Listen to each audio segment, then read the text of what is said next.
15 अगस्त को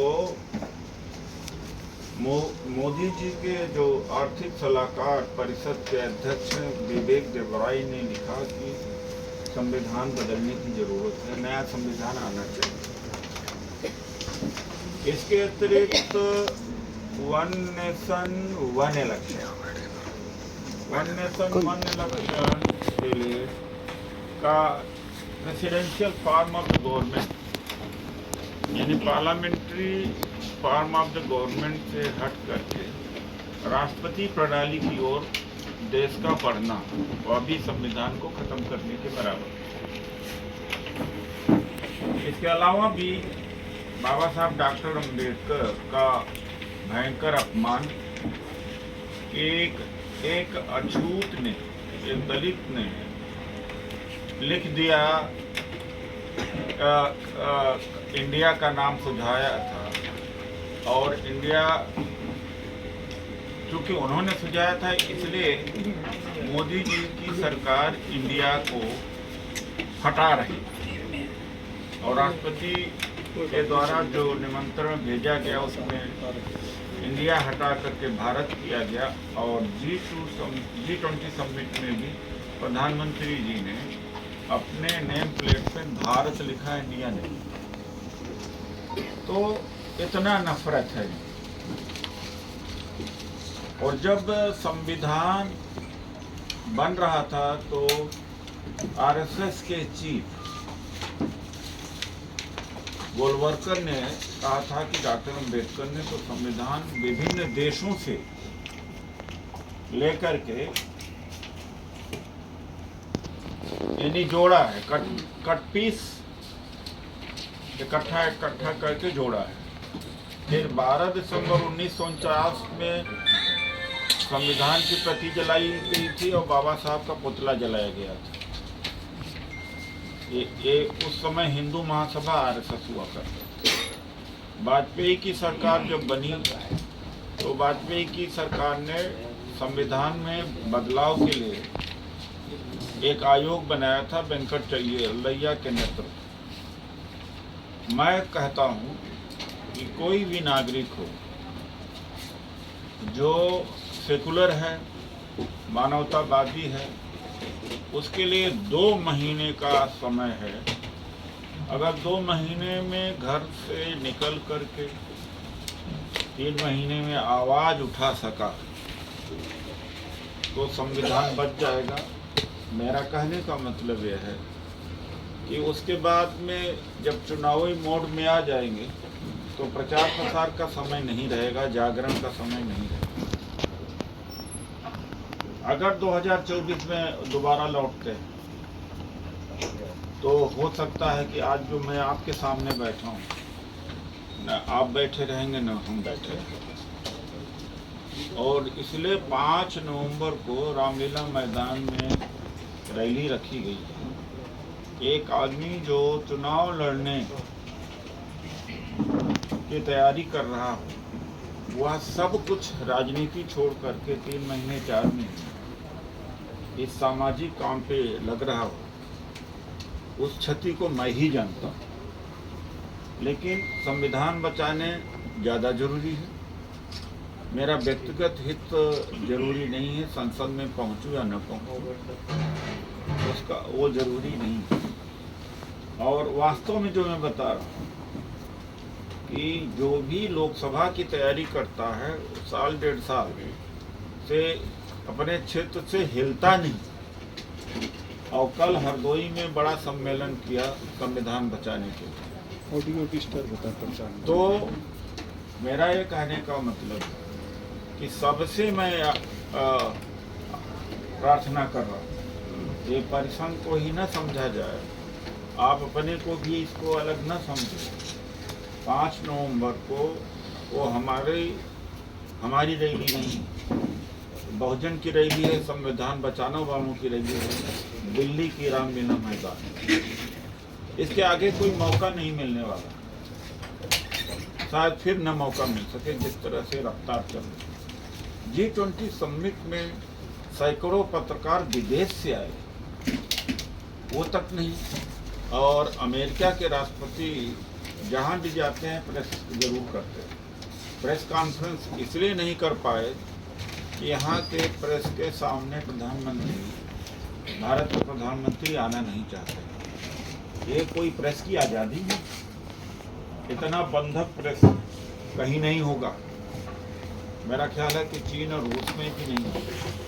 ये हालात सोशल मीडिया ने मोर्चा संभाल रखा है और मैं धन्यवाद करता हूँ, लेकिन सोशल मीडिया को भी समाप्त करने के लिए तमाम अड़चनें लगती जा रही हैं और दोबारा ये आएंगे तो नहीं हो पाएगा। तो यही मेरा आग्रह है कि देश की जनता, ये न मेरा है न तेरा है, ये सबका है। 5 नवंबर को दिल्ली के रामलीला मैदान में जो भी संदेश हो वो सब सुन कर के आए। और आपके माध्यम से मैं अपील करना चाहता हूँ कि लोग हमसे संपर्क भी कर सकते हैं। मैं एक नंबर अपना छोड़ता हूँ, हमारे सहयोगी डॉक्टर ओम सुधा का नंबर है 8789325595। यह हमारा व्हाट्सएप नंबर, कॉलिंग नंबर है। पूरे देश में इस नंबर को फैलाया जाए। मैं स्वयं सबसे बात करूंगा जो रैली में आना चाहेगा। मैं और लोगों से भी कहूँगा जो विभिन्न पार्टियों में, दलित समाज के लोग हैं, चाहे कांग्रेस हो, भारतीय जनता पार्टी हो, समाजवादी पार्टी हो, भाई कुछ दिनों के लिए अपना निजी हित की अनदेखी कर दो, बच जाएंगे हम। बाबा साहब का संविधान बच जाएगा। यानी राजनीति में आदमी तो रात दिन समय देता है और खूब पैसा भी लगाता है, चाहे वो जीते या न हारे, वो संतोष कर जाता है। लेकिन सामाजिक काम के लिए उसको उसके ऊपर बड़ा मुसीबत का पहाड़ पड़ता जैसा होता अगर उससे अपील किया जाता। तो मैं उनसे भी अपील करूँगा, कोई दल का नहीं है, किसी एक संगठन का नहीं है, ये आह्वान है संविधान बचाने का। धन्यवाद। ये हमारा पहला मुद्दा है। दूसरा मुद्दा है, जब उदयनिधि स्टालिन ने बयान दिया कि हिंदू धर्म या सनातन ये मलेरिया डेंगू जैसा है, तो इस देश के अंदर बहुत बड़ी चर्चा शुरू हुई। लेकिन अगर अतीत को देखा जाए तो पेरियार के नेतृत्व में जो आंदोलन चलते थे उसमें हिंदू देवी देवता की मूर्तियां इकट्ठा करके और भी जो सामग्रियां हैं उनकी होली जलाई जाती थी। तब तो भाई आपने विरोध नहीं किया। एआईडीएमके भी इसी विचारधारा का है। एआईडीएमके से तो सफाई आप नहीं ले रहे। अब उदयनिधि स्टालिन ने जो बोला भी है ये द्रविडियन कल्चर का हिस्सा है।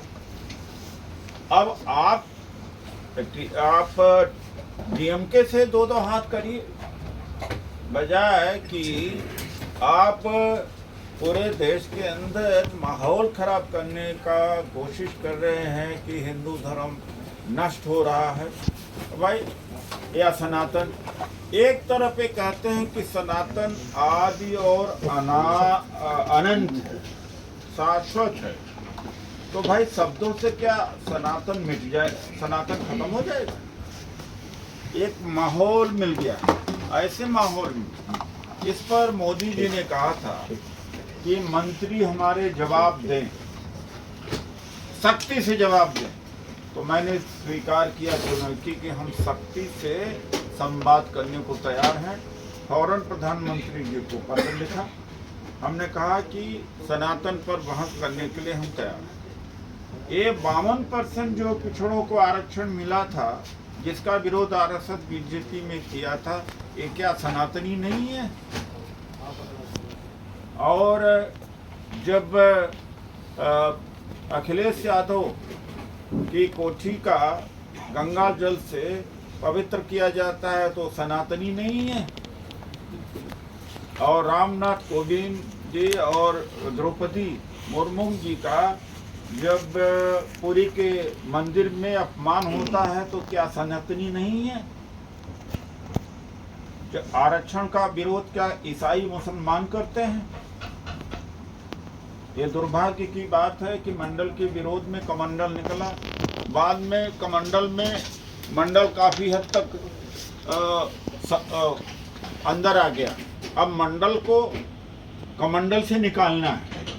आप लोग मंडल से को कमंडल से निकालने की कोशिश कर रहे हैं और निकल भी रहा है। तो ये आज की स्थिति है कि सनातन पर बहस करिए। बाबा साहब डॉक्टर अम्बेडकर ने जाति उच्छेद में कहा था उन्होंने कि वेदों शास्त्रों को बिना डायनामाइट उड़ाए आप जाति को समाप्त नहीं कर सकते। इस पर बहस करिए मोदी जी, इस पर आरएसएस बीजेपी करे, क्योंकि बाबा साहब का तो मानते हैं वो लोग। बाबा साहब ने भी कहा था कि हिंदू बीमार है और ये जो बीमार दूसरे को बीमार कर सकता है, कभी सुखहाल या खुशहाल समाज का निर्माण नहीं करने देता। तो ये भी संदर्भ लिया जाए। तो सनातन धर्म के ऊपर हम चर्चा करने के लिए तैयार हैं कि जाति सनातन धर्म में कहाँ है। मुझे तो लगता है इसमें कोई कहने की बात नहीं कि जाति सनातन धर्म की आत्मा है। आत्मा निकाल दीजिए, खत्म। तो जाति जब तक है तब तक भेदभाव, छुआछूत, शोषण तो होता रहेगा। तो यह चुनौती दी है और खुशी की बात है कि जो तमाम सारे जनरल कैटेगरी के यूट्यूब के ज़्यादातर जो बड़े बड़े यूट्यूब हैं, सबने इसमें भाग लिया है और सबने इंटरव्यू लिया है, भाग लिया। शंभू जी ने भी इसको कवर किया है नेशनल दस्तक में। मैं तो गजेंद्र जी आप लोगों को भी खोज रहा था कि जो और चैनल हैं, जनरल चैनल हैं, ज़्यादातर यूट्यूब वाले हैं, कवर कर चुके। तो ये हम प्रधानमंत्री जी को, आरएसएस बीजेपी को एक उनकी चुनौती स्वीकार करते हैं कि हम सनातन पर बहस करने के लिए तैयार हैं। आइए हम सनातन पर बहस करते हैं। धन्यवाद।